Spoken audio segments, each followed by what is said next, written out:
ಚಿಕ್ಕ ವಯಸ್ಸಿಗೆ heroine roll ಸಿಕ್ಕಿರೋಂಥದ್ದು ಹೇಗ್ ಅನಿಸ್ತಾ ಇದೆ? ತುಂಬಾ ಬೇಗ ತುಂಬಾ ಬೇಗ ಸಿಕ್ಕಿರೋದು ತುಂಬಾ ಖುಷಿ ಇದೆ.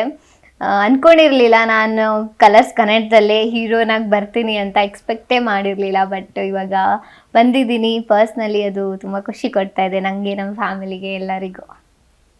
ಹೀರೋ ತ್ರಿವಿಕ್ರಮ್ ಅಂತ ಗೊತ್ತಾದಾಗ ರಿಯಾಕ್ಷನ್ ಹೆಂಗಿತ್ತು? ಹಾ, ಹೀರೋ ಹಿಂಗಿತ್ತು ರಿಯಾಕ್ಷನ್.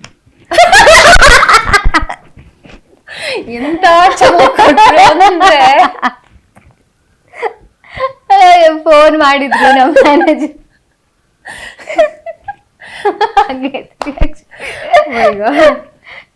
ಅವರು ಅಂತ ಹೇಳಿದಾಗ ಶಾಕ್ ಆಯ್ತು. ನೋಡಿದ್ರಲ್ಲ ರಿಯಾಕ್ಷನ್ ಹಂಗೆ ಇತ್ತು. ಆಮೇಲೆ ನಾನು ನಂಬಿರ್ಲಿಲ್ಲ, ನಾನು ಚಿಕ್ಕೋಳು ಅಂತ ಅಂದ್ಬಿಟ್ಟು ಎಲ್ಲರೂ ನಂಗೆ ಕಾಮಿಡಿ ಜೋಕ್ಸ್ ಎಲ್ಲ ಮಾಡ್ತಾ ಇರ್ತಾರೆ. ಸೊ ಅವಾಗ ನಂಬಲಿಲ್ಲ. ಆಮೇಲೆ ಡೈರೆಕ್ಟ್ ಆಗಿ ಅವರು ಪ್ರೊಮೋ ಶೂಟಿಗೆ ಬಂದಾಗ ನೋಡ್ಬಿಟ್ಟು ಓ ಇವರಾ ಅಂತ ಹೇಳಿದ್ರು. ತುಂಬಾ ಖುಷಿ ಆಯ್ತು.